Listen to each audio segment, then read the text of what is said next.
So what we have here is a company that's under contract with the Department of Agriculture going around my neighborhood with a big spray rig on the back. And what they're doing is they're going door to door trying to get in people's backyards to apply a pesticide to the leaves and the soil. Now, one of the pesticides they're going to apply to the plants is a soil pesticide, a soil-based pesticide called Merit. And its active ingredient is imidacloprid, and it basically is a nerve agent. So what happens when this is applied to the roots, what they do is they dig a trench around the tree and they dump this stuff into the dirt and it gets uptaken by the roots. This is a nerve agent. So what happens is when the plant sucks up this stuff and then the bug starts eating the leaves, then it takes up this nerve agent and it creates, yes, you got it folks, it affects the transmission of nerve impulses and causes tremors and other nervous system problems. I wanted to talk to you about citrus, ladies and gentlemen, because citrus is what is under attack by this invasive host that has really been brought about by our immigration policy.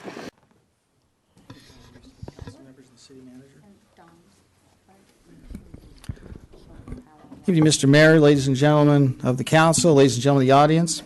My name is Joe Imbriano. I'm a Fullerton resident. I run the FullertonInformer.com.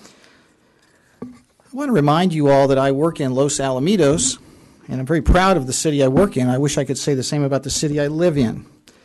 Last night was what I believe a historic moment in reclaiming our constitutional republic. I was brought up as a child and educated to believe that we were a nation of laws, and what we've become is a lawless nation, folks, and I'm sitting in front of a governing body that is engaged in lawlessness as we speak. We need to put our foot down to illegal state laws that violate the federal Constitution.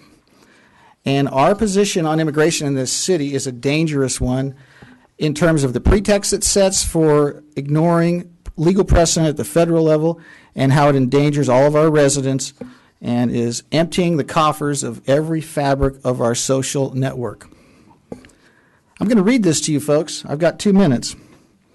I would like this city to introduce an ordinance of the City Council of the City of Fullerton, California, Constitution of the United States compliance. You all swore an oath to the Constitution. I guess it means little to nothing because none of you have said a word about this. The California Values Act, SB 54, is contrary to the United States Constitution and infringes on the rights of the citizens of the City of Fullerton. Furthermore, it affects the City Council's oath to support and defend the Constitution of the United States. And in view of this contradiction, it's impossible to comply with both the Constitution of the United States and the Constitution of the State of California. When two governing documents contradict each other, the order of precedence needs to be invoked and followed.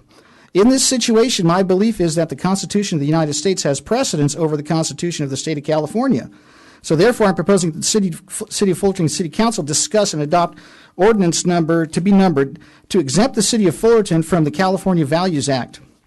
Whereas the members of the City of Fullerton City Council have taken an oath to support and defend the Constitution of the United States and the Constitution of the State of California, and whereas the State of California enacted SB 54 called the California Values Act, and whereas the California Values Act is codified into Government Code Title 1, Division 7, Chapter 1725, entitled Cooperation with Immigration Authorities.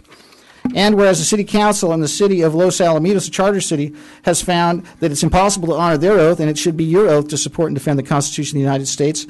And whereas employees of the City of Fullerton and residents and business owners, and on this goes, folks. I'm running out of time. I got 20 seconds. You all have a copy of this. You've all been put on notice. You've all sworn an oath to the Constitution. If you fail to act on this, then we may have no other choice but to have the police chief put you under arrest for treason. Because this is a nation of laws, and these local bodies are not going to get away with turning this into a lawless nation. This is Joe Imbriano. Thank you. Because of the open borders in the state of California, we have this problem. I wanted to show you something here, folks. This is a kumquat tree in my neighbor's yard. Now, as you can see, there's a lot of fruit on it. It's the time of year they're ripe, but these kumquats, the flower starts, if I can stabilize this, the flowers form in the springtime, right after the first rains. Right about now, they'll start blooming. And that fruit grows on that tree from a flower to a fruit. And it usually runs from about April, and it's not done growing till February. Then it starts to turn orange and ripen so it can be eaten. And that fruit stays on the tree all the way through June. Now, if they're applying a pesticide that's a known nerve agent, then my question is, if it stays in the tree that long, by the way, these are the people that are doing it, they've subcontracted this. If it's a nerve agent that stays in the soil that leads to conditions in the insect that results in tremors and other nervous system problems, that leads to the death of the insect, then what do you think is going to happen when the kumquat is sucking stuff out of the dirt that's been treated with this stuff for 8 months? Now, this bullshit that's put on this notice from the Office of Environmental Health Hazard Assessment says that imidacloprid does not bind as strongly to mammalian nerve cells, making it much less toxic to mammals. Some of the side effects or effects on the nervous system, the liver, the thyroid, and body weight, animal testing levels have yielded these results. But they're saying it doesn't cause cancer. Well, you know what? Okay, so it may not be directly linked to cancer. But let me ask you a question, folks. If an orange goes from a blossom in May to a full-grown orange on Super Bowl Sunday, which is basically the cycle of a navel orange in Southern California, and it takes 8 or 9 months to grow on the tree, and every single day of its life it's sucking nutrients out of the soil, including this crap that's being sprayed on the dirt and on the leaves, how much of a concentration do you think has accumulated inside the orange that people are going to be eating? And this is a voluntary treatment program right now. And what's happening is the beginning of an agenda. There are several agendas in place already. We're now being forcibly injected with disease and toxins. We are being sprayed aerially with metallic nano compounds. I've been mentioning what's been going on with the weather for years. It's called geoengineering. And it is well within the purview of this council to look into this, because we have people that we send to sit on boards that make decisions as they relate to water usage and decisions based on construction projects for water delivery and surface storage and the like. Prop 1 provided 0 centavos for surface water storage. That's insanity. I'm going to take you back about 30 years. In 1983, I was hanging out down in Newport Beach and spent most of my time on the fishing boats, and lo and behold, that summer the tuna crabs, the red crabs, those pelagic crabs came in and they littered the beaches. And if you look at the reservoirs in 1983, they were overflowing at the brim because it was a full-blown El Nino year, and so was this. Because this June, past June, we had El Nino all over the place. The ocean was extremely warm. We had those red tuna crabs washing up on the beaches all the way from the border all the way up to the northern part of the state. What we had was a prime opportunity for a massive amount of rainfall. I don't know how long people are going to ignore the lines in the skies and these bizarre formations. Mr. Imbriano is not crazy. You're all in denial. That's a fact. When I was a child, we never had these things going on in the sky. I have pictures from here to Kingdom Come, satellite images going back 30 years out of the register when the weather report wasn't cartoons. It is now. Ladies and gentlemen, the weather's being modified. It is being done intentionally. The drought is a geoengineered drought. Modify the weather, and now we are being dosed with the water being fluoridated and brominated and all these other halide toxic compounds in our water. A few minutes without oxygen, you're dead. 30 days without food, you got major problems. 3 days without water, you're toast. We're forced to drink what's piped into our homes. A lot of people don't understand the importance of reverse osmosis and mineral supplementation, nor do they have the economic resources to have it installed and maintained. And one of the things that's completely absent from these reports over the years that I followed, and by the way, I have a bachelor's degree in chemistry and biological science, so I'm not a brainiac, but I can understand what is what, and I can tell you that we need to be looking at the halide compounds, the bromine levels, and the fluoride levels. You know, when I was a kid, my dad had a tomato garden, and he would put iron in his garden so that the tomato plants wouldn't turn yellow. They'd stay green. They wouldn't become chlorotic. And depending upon what kind of iron you put in the ground, you can either kill those plants or make them really healthy, depending upon the oxidation state of the iron. Well, the same thing with fluoride. Fluoride is a byproduct of the nuclear industry and the fertilizer industry, and depending upon what form of fluoride you put in there, whether it's sodium monofluorophosphate, stannous fluoride, or sodium fluoride, you could have a disaster on your hands, and I believe that's exactly what's going on. Fluoridation is an agenda, and I believe that this council should move to get the fluoride out of the MWD water that's being piped into our homes. I understand the city does not fluoridate the water, but I do know that we import the stuff that is. So with that being said, I would like to see some direction in the future to look at the major problems with fluoridation. There are many countries that are developed and sophisticated, not in the Stone Age, that are not fluoridating their water supplies. And if we're really interested in the incidence of dental caries and how to reduce them, we ought to be fluoridating the Coca-Cola. And now we have a problem in search of a solution that's going to fit into a much larger agenda that is here to dupe all of you into going along with it. And that is to spray whatever they want, whenever they want, however they want, in whatever quantity, in whatever fashion they deem necessary. You see, folks, this is an agenda. And because of our open border policy...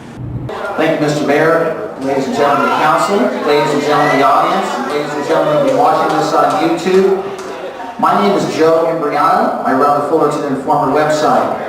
And I want to thank you all for putting your city attorney to work. File the lawsuit. Prepare and file. You know, when I was a child, I used to ride my bike from Garden Road to Huntington Beach and Balboa and Newport Beach. I used to go fishing and go to the beach.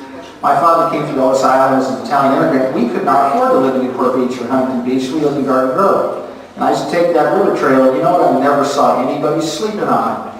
Now we do. And there's a reason that's happening, folks. It's happening because of simple economics and demographics, supply and demand. Jobs have been removed from the reach of American citizens by greedy, corrupt, evil people that want to pay substandard and low wages and inhumane working conditions. That needs to stop. This has created a tremendous market for sex trafficking because most of the day laborers use the massage parlors. I brought this up multiple times to my police department in the city of Fullerton and even to the district attorney at a recent event. And they say they're doing a great job. And I'm telling you folks, they're not doing a great job because those massage parlors are open for business 24/7. We need to put our foot down and we need to reestablish the rule and order of law in the United States, and it starts right here because you're the only city thus far next to Los Alamitos who's not punting but running for the touchdown line. Everybody else, like Fullerton, what they got planned tomorrow night is a bunch of nonsense. What Mission Viejo passed the other night is a bunch of nonsense. This attorney hopefully has some teeth because I'm hoping he's a shark because we're going to need him. We need to send his lawsuit to Sacramento, and we need to get these illegal activities and these criminal politicians to stop telling us at the local level what to do. Is this a charter city? Thank you. I'm glad it is. Go for it. Fine.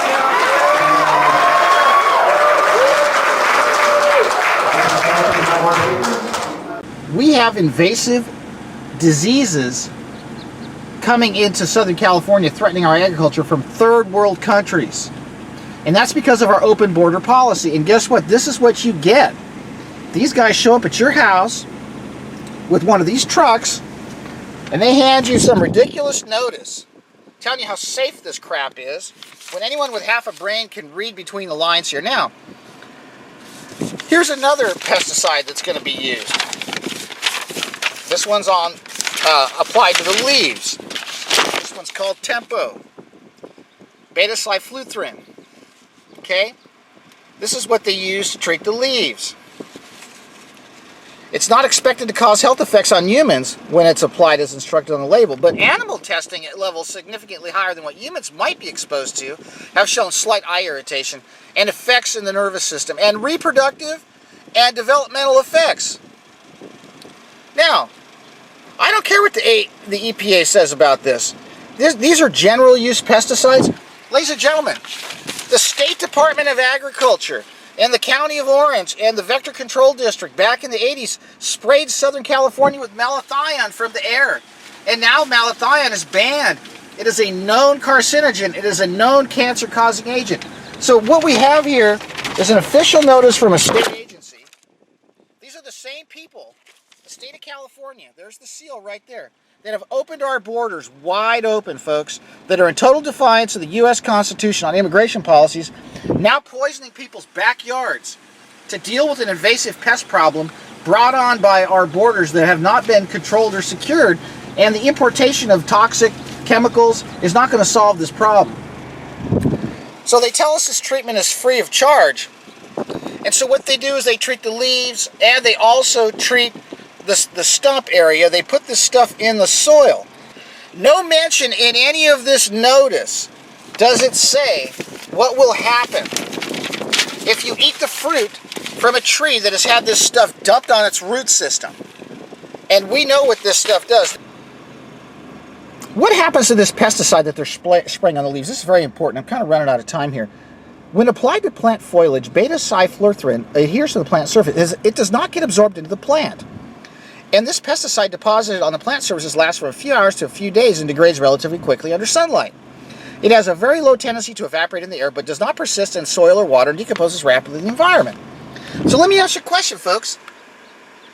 We don't have a problem with this vector in this neighborhood. We don't have a problem with this disease in this neighborhood. And if this pesticide degrades rapidly in the environment, then why are they spraying it on trees? Because the bugs aren't going to get here for possibly weeks or months. But what we have here is they've gone into their backyard and they're spraying. And I wanted to talk to you about the pesticide that they're using, because this is really interesting. Now I have a question. If a pesticide breaks down rather quickly in the presence of sunlight, then how is it supposed to be effective against anything that's not even supposedly found here? We don't have any evidence that the citrus psyllid is even in Fullerton. We don't have any evidence that what's happening here is even necessary.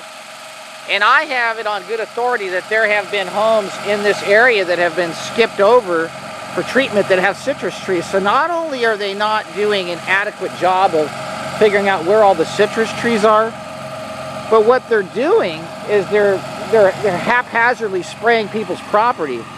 And they're doing it to people who don't understand. We don't need to be running around a glass house with a hammer to solve this problem. Ladies and gentlemen, what is happening here is the beginning of an agenda. There are several agendas in place already. We're now being forcibly injected with disease and toxins. We are being sprayed aerially with metallic nano compounds to modify the weather. And now we are being dosed with the water being fluoridated and brominated and all these other halide toxic compounds in our water. And now we have a problem in search of a solution that's going to fit into a much larger agenda that is here to dupe all of you into going along with it. And that is to spray whatever they want, whenever they want, however they want, in whatever quantity, in whatever fashion they deem necessary. I'll make myself very clear. This is eugenics. DDT was sprayed on school children, they said it was safe. Cigarettes, they said they were safe. Malathion, they said was safe. They say this stuff is safe. I say the heck it is. So what is the purpose of this? Look at this. Now they're going to dose the trunk. This is how it's done, folks. So what's happening here, ladies and gentlemen, is people's trees are being poisoned. And the pesticide they're putting on the leaves apparently doesn't last very long, so it's not going to work against the bug. But I will tell you that the pesticide being applied to the root system is going to work against the human beings that eat the fruit, ladies and gentlemen. And that is the agenda. More nerve agents being introduced into our environment. Microwave radiation, genetically modified foods, forced pesticide application, forced vaccination, forced aerial spraying of pesticides by vector control, and forced chemtrail exposure with nanometallic compounds. This is Joe Imbriano, folks, just exposing everybody involved in this eugenics agenda and making you aware of all you have to do is start saying no to all of this nonsense. Thank you.